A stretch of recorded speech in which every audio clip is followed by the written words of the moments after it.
La actuación internacional del Estado, Venezuela, segunda parte. Convenios internacionales o tratados entre Estados.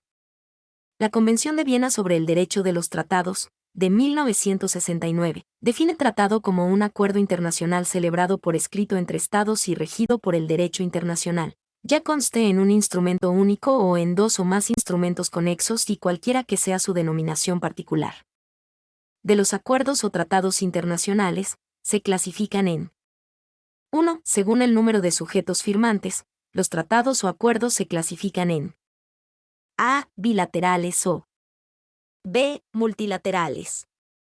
2. Según la forma de conformarse el consentimiento, los tratados o acuerdos se clasifican en A. Solemnes. Son concluidos de forma mediata, es decir, mediante tres fases distintas. Negociación. Firma y ratificación. B. Simplificados. Siempre, por su conclusión inmediata, negociación y firma, y frecuentemente, por la pluralidad de instrumentos jurídicos, intercambio de cartas, de notas, de declaraciones. La Convención de Viena sobre el Derecho de los Tratados de 1969 establece que el consentimiento de un Estado en obligarse por un tratado podrá manifestarse mediante la firma, el canje de instrumentos que constituyan un tratado, la ratificación, la aceptación, la aprobación o la adhesión, o en cualquier otra forma que se hubiere convenido. Es de estas formas de manifestación del consentimiento para obligarse por un tratado de donde deriva la segunda clasificación. En resumen, el conjunto de actos convencionales internacionales puede ser reducido a la siguiente fórmula. Monografías.com. La costumbre internacional.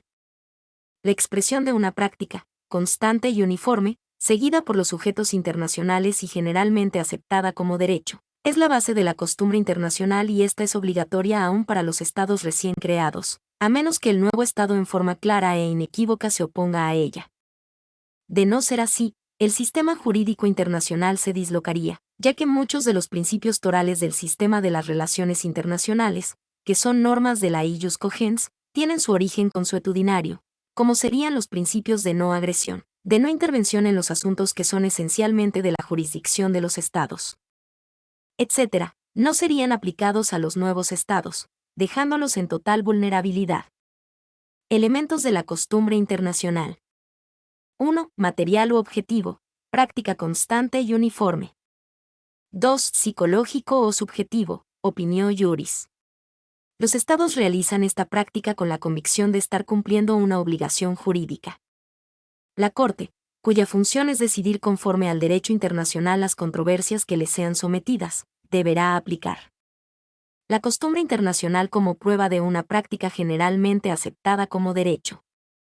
Los principios generales del derecho internacional. Tiene su origen consuetudinario, bien se encuentran en tratados internacionales, como la Carta de San Francisco. Son instrumentos que tiene el juzgador para resolver las controversias en caso de algunas. Con esto se conforma un sistema jurídico completo donde no puede existir un caso sin respuesta jurídica. La Corte deberá aplicar los principios generales de derecho reconocidos por las naciones civilizadas. A. 38 B. Sig. Los principios pueden ser 1. Principios comunes a todos los sistemas jurídicos. Nadie puede ser juez en su propia causa. La ley especial deroga la general. La ley posterior deroga la anterior. Nadie transmitir lo que no posee. 2. Principios generales de derecho interno. Cosa juzgada. Y retroactividad de la ley. No hay crimen sin ley. 3. Principios generales del derecho internacional. Pacta sunt servanda. Autodeterminación de los pueblos. Continuidad del Estado. 4. Concepto de naciones civilizadas. En esencia, los principios generales del derecho son instrumentos que tiene el juzgador para resolver las controversias en caso de lagunas. Con esto se conforma un sistema jurídico completo donde no puede existir un caso sin respuesta jurídica. Estos principios generales del derecho se aplican tanto al fondo de los asuntos como al procedimiento. De ius cogens. Es un conjunto de reglas jurídicas y de principios que constituyen el ordenamiento jurídico de la sociedad internacional y que regula las relaciones de coexistencia y cooperación entre los sujetos internacionales que van conformando una estructura institucional. El concepto de ius cogens se puede concretar con el concepto de derecho natural, en sentido de que existen normas de derecho internacional que no derivan de la voluntad de los estados sino que son superiores a esa voluntad. Y esto articula una comunidad internacional cuyos valores esenciales estarían protegidos por las normas imperativas. La determinación de la ius cogens es materia de prueba, es similar al orden público. Si surge una norma de la ius cogens después de ratificado un tratado contrario a este, el tratado es anulado, pero solo en la parte contradictoria, ius cogens emergente. Son todas aquellas normas de derecho internacional que no admiten ningún tipo de derogación. Normas sobre derechos humanos. Genocidio. Sobrefuerza. Armas nucleares, ius cogens existente. Características. 1. Imperatividad, no pueden ser modificadas ni ignoradas, obligan en todo su contenido. 2. Generalidad, se impone universalmente y de forma general a todos los sujetos internacionales.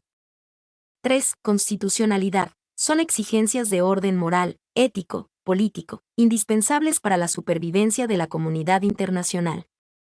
4. Histórico. Son expresión de necesidades de la sociedad internacional en un momento concreto, pero que evolucionan porque se terminan incorporando Art. 53. Tratados que están en oposición con una norma imperativa de derecho internacional general, ius cogens. Es nulo todo tratado que, en el momento de su celebración, esté en oposición con una norma imperativa de derecho internacional general.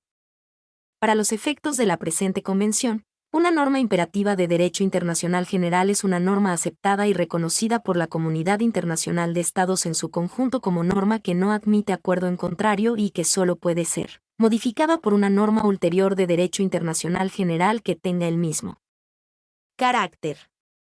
Ius cogens emergente. Es la aparición de una nueva norma imperativa de derecho internacional general, ius cogens. Si surge una nueva norma imperativa de derecho internacional general, todo tratado existente que esté en oposición con esa norma se convertirá en nulo y terminará. Art. 64. Las decisiones judiciales y la doctrina. La doctrina como fuente del derecho internacional se conoce como la opinión de los jurisconsultos y de las asociaciones especializadas. Puede ser de carácter filosófico, sociológico o histórico. El artículo 38 del Estatuto de la Corte Internacional de Justicia, cuya función es decidir conforme al derecho internacional las controversias que le sean sometidas, deberá aplicar. Las decisiones judiciales y las doctrinas de los publicistas de mayor competencia de las distintas naciones, como medio auxiliar para la determinación de las reglas de derecho, sin perjuicio de lo dispuesto en el artículo 59, la decisión de la Corte no es obligatoria sino para las partes en litigio y respecto del caso que ha sido decidido. Las decisiones judiciales y las doctrinas de los publicistas de mayor competencia de las distintas naciones, como medio auxiliar para la determinación de las reglas de derecho. Decisiones judiciales. No es obligatorio para la Corte tomar en cuenta las decisiones anteriores, tanto emanas del propio tribunal como de otro. Doctrina de los publicistas. Hay tantas doctrinas como publicistas. El Instituto del Derecho Internacional en su proyecto de bases fundamentales de dicho derecho establece en su artículo 18. Los precedentes diplomáticos, las sentencias arbitrales, las decisiones de los tribunales nacionales en materia internacional, así como la opinión de los publicistas de autoridad, no tienen valor sino en cuanto ilustren, ya al derecho existente, ya a los otros elementos arriba indicados a que deben recurrirse en ausencia de reglas jurídicas. La equidad.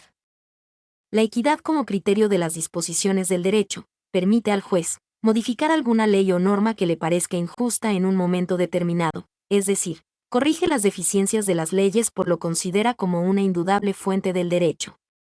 La equidad como criterio de interpretación del derecho, en vez de permitir la modificación de la norma jurídica, la aplica a los casos específicos, de acuerdo con los principios contenidos en la misma y no en contra de su disposición.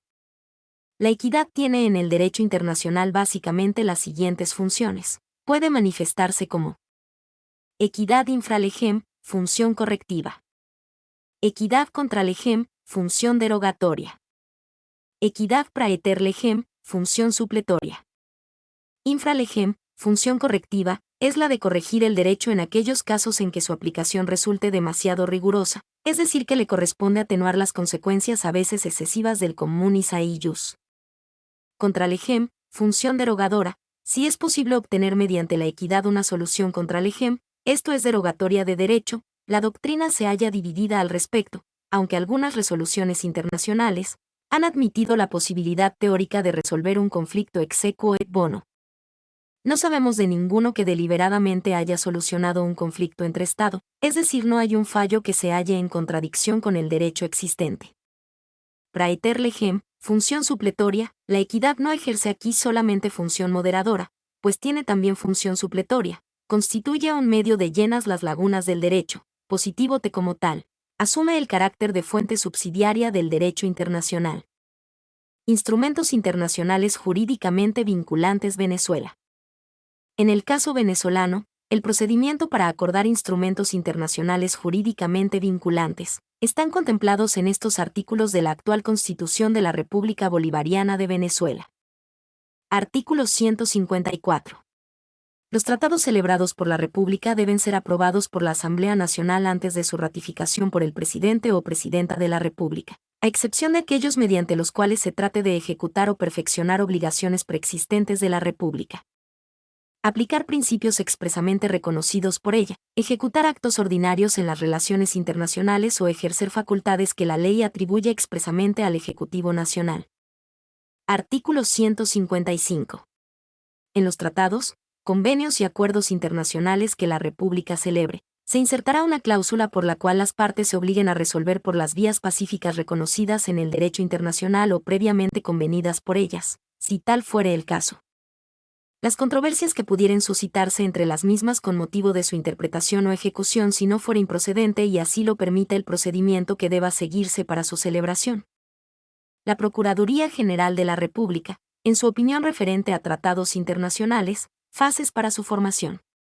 Diferencia entre ratificación y promulgación, afirmó que se considera necesario formular algunas consideraciones en cuanto a las fases de formación de los tratados en Venezuela, las cuales son las siguientes. 1. La negociación, en la cual las partes discuten sus propuestas para proceder a elaborar el texto definitivo del tratado. 2. La firma, que es el último requisito para fijar el texto definitivo del tratado. Puede ser lisa y llana o bien con reservas y generalmente no genera ningún compromiso internacional. El artículo 236, numeral 4 de la Constitución consagra que compete al presidente de la República dirigir las relaciones exteriores de la República y celebrar los tratados internacionales, atribuciones estas que puede ejercer directamente o a través de sus órganos. La aprobación del tratado por parte de la Asamblea Nacional, de conformidad con el artículo 154 de la Constitución, que se materializa mediante ley aprobatoria. Esta norma contempla algunas excepciones en las cuales no se requiere la referida aprobación de la Asamblea Nacional. La promulgación que corresponde al Ejecutivo Nacional, el cual determina la oportunidad de su procedencia, de acuerdo con los usos internacionales y la conveniencia de la República, tal y como lo consagra el artículo 217 de la Constitución. La ratificación del tratado, que es competencia del presidente de la República, conforme lo prevé el artículo 236, numeral 4 de la Carta Magna. La ratificación se materializa con el canje de los instrumentos de ratificación o el depósito de los mismos y a partir de ese momento, la República queda obligada internacionalmente, en los términos del tratado. Quedando claro que, en el caso venezolano, los tratados celebrados por la República deben ser, necesariamente, de carácter solemne, y contar, por tanto, con la aprobación de la Asamblea Nacional y la debida ratificación por el presidente o presidenta de la República. Relación entre derecho internacional público y derecho interno. Actualmente, la función del derecho internacional va más allá de regular las relaciones entre los Estados, su función ha llegado al campo interinstitucional. Con el nacimiento de las organizaciones internacionales y organismos especializados que fueron creados con la finalidad de establecer la cooperación política, económica y administrativa internacional y asimismo por la conciencia que han tomado los Estados de la necesidad de una sociedad mundial organizada. Se refiere fundamentalmente al estudio del ámbito de aplicación y al problema de las relaciones existentes entre el derecho internacional y el derecho interno, tomando en cuenta que ambos constituyen órdenes coercitivos. En un mismo Estado pueden coexistir normas jurídicas de derecho interno y de derecho internacional, y a ellas haremos referencia a continuación. Mi nombre es Demim. Soy tu asistente personal. Mi sitio en internet es demim.es.tl.